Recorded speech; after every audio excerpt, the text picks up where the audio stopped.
안녕하세요. 대한민국 최고의 토론토 랩터스 전문 채널 랩터스톡 로이스터입니다. 이번 시간에는 엔드 오브 원 에라라는 타이틀로 파스칼 시아캄 트레이드 특집으로 구성을 해보았습니다. 길고 길었던 파스칼 시아캄의 트레이드 이야기가 드디어 끝이 났습니다. 삼각 트레이드를 통해서 인디애나로 시아캄은 이적을 하게 되었고요. 그러면서 8년간의 랩터스 생활에 마침표를 찍었습니다. 토론토 랩터스는 이번 트레이드를 통해서 브루스 브라운을 비롯 1라운드 픽 3장을 받게 되었고요. 뉴올리언스로부터 키라 루이스 선수도 받았습니다. 조금 이야기를 보태자면 이 조던 느와라 그리고 키라 루이스 이 두 선수는 뭐 랩터스의 기존에 있었던 아치와나 말라카이처럼 큰 존재감 없는 벤치 플레이어라고 생각하시면 될 것 같습니다.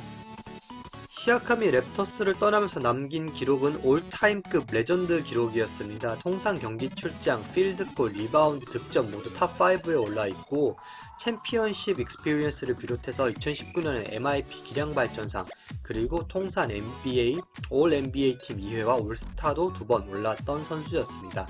그렇기 때문에 저는 개인적으로 시아캄이 크리스 보시를 뛰어넘어서 랩터스 탑5에 들 자격이 충분하다고 생각합니다. 이렇게 뛰어난 선수, 랩터스 올타임 프랜차이즈 선수 중 하나인 시아캄을 보낼 수밖에 없었던 이유는 좀 안타까운데요. 사실 랩터스는 기존 멤버들로 계속 우승을 노려보려고 시도를 하고 있었습니다. 하지만 2년 연속 성적이 저조했고 또 셀러리의 압박 또한 있었기 때문에 해체할 수밖에 없었습니다. 그리고 스카티 반즈가 정말 잘해주면서 스카티 반즈를 중심으로 팀을 구축하려다 보니 타임라인에 맞지 않는 시아캄은 트레이드 될 수밖에 없었던 운명이었습니다. 사실 유지리 단장 입장에서도 팬의 입장에서도 랩터스라는 팀은 충분히 경쟁력이 있어 보였기 때문에 트레이드를 하지 않고 좀 더 이 팀을 지켜보고 싶었던 그런 마음이 있었는지도 모르겠습니다. 이 트레이드를 놓고 SB네이션은 랩터스와 페이서스 모두에게 A-라는 좋은 평가를 내렸습니다. 근래에 보기 드문 윈윈 트레이드라고 이 트레이드를 평가했고 랩터스 입장에서도 사실 1라운드 픽 3장이라면 충분히 미래를 준비할 수 있는 에셋입니다. 이 1라운드 픽 3장을 면면히 살펴보자면 2024년, 2026년에 인디애나 자체 픽을 랩터스는 양도받고 또 하나의 픽은 2024년에 휴스턴 로켓츠, 유타 재즈, LA 클리퍼스, 오클라호마 시티 썬더 이 4개 팀 중 가장 낮은 순번을 받게 됩니다. 한 가지 좀 걱정이 되는 점은 2024년 클래스가 그렇게 드래프트 풀이 좋지 않다는 평가를 받고 있는 클래스라는 것인데요. 그럼에도 불구하고 랩터스가 이 트레이드를 했다는 것은 뭔가 믿는 구석이 있다는 뜻이겠죠. 마사이 유지리 단장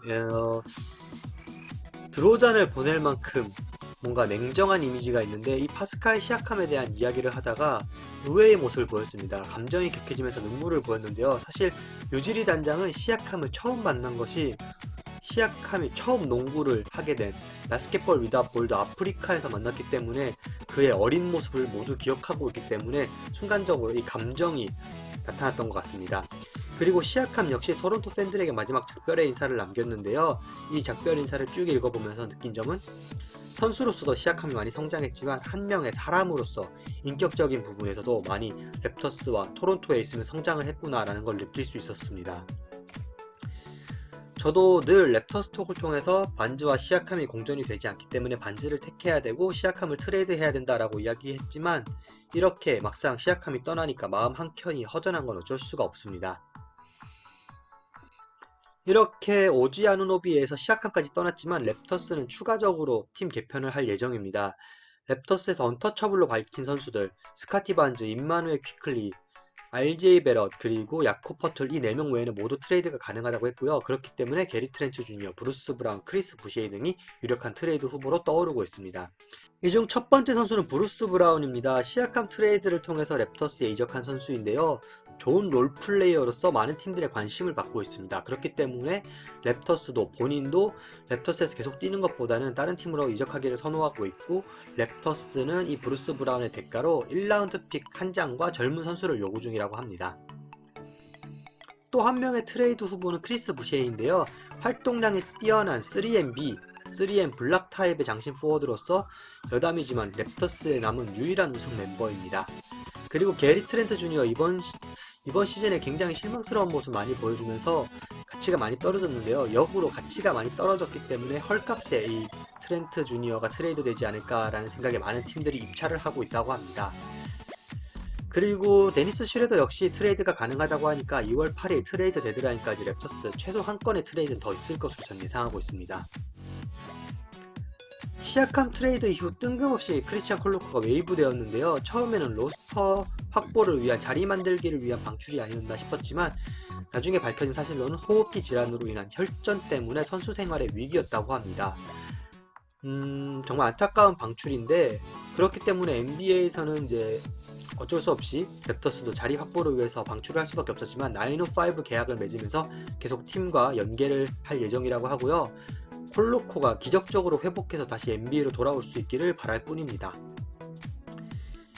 크리스 보시가 이 혈전으로 인해서 은퇴를 했기 때문에 콜로코가 다시 리그로 돌아올 가능성은 낮지만 그때와 지금의 의학기술이 조금 달라졌다면 또 이야기는 다른 이야기가 되겠죠. 기타 뉴스입니다. 브루스 브라운이 랩터스로 오면서 본인의 백넘버 11번을 달고 있었던 존 테이 포터가 있었는데 이 포터에게 1만 달러를 주고 11번 번호를 받았다고 합니다. 그리고 스카티 반지에 대한 극찬 역시 빼놓지 않았다고 하는데요. 랩터스 전입신고 제대로 하고 있습니다. 또 G리그 역시 올스타 투표 진행 중입니다. 현재 랩터스 905에 있는 노웰이 G리그 올스타 투표에서 좋은 성적을 거두고 있는데요. 저는 사실 이 노웰 선수를 봤을 때 그렇게 뭐 잘하긴 하지만 G리그 올스타에서도 이렇게 높은 랭크에 오를 만한 선수인가 라는 건 좀 의구심이 드는데 아마 뭐랄까요, 노웰 선수가 키가 작기 때문에 좀 더 관심을 끄는 스타가 되지 않았나 싶습니다. 일단 랩터스 905 팀 순위도 낮고 본인의 스탯도 뭐 잘하고 있긴 하지만 득점에서 20득점이 되는 것도 아니고 어시스트도 탑 10도 아니고 그런 상황이기 때문에 뭔가 보이지 않는 스타성이 있다라고 생각할 수밖에 없네요. 마지막 소식입니다. 이 시즌 토너먼트 영향인지 몰라도 랩터스를 비롯한 리그 전체적으로 스케줄이 좀 너무 들쑥날쑥한 경향이 있습니다. 이번 주는 딱 2경기만 진행이 됩니다. 그리고 랩터스 입장에서도 지금 팀 개편이 크게 이루어지고 있기 때문에 이기는 것도 지는 것도 좀 애매한 그런 상황이 됐는데요. 뭐 높은 드래프트 픽을 위해서라면 지는 게 나은 그런 탱킹의 수순이 되겠지만 내년도 1라운드 픽은 스퍼스에 양도됐기 때문에 뭐 저도 큰 의미가 없고 그렇다고 이기는데 목숨을 걸자니 실력적으로 지금 너무나도 많이 로스터가 바뀌었기 때문에 팀 케미스트리를 만드는데 시간이 필요한 상황입니다. 당분간은 이런 애매한 상황이 지속될 수밖에 없을 것 같습니다. 이번 시간 제가 준비한 자료 여기까지입니다. 좋아요, 구독, 댓글 모두 감사드리고 있고요. 다음 시간엔 더 재미난 자료 여러분들 찾아뵐 수 있도록 노력하겠습니다. 감사합니다.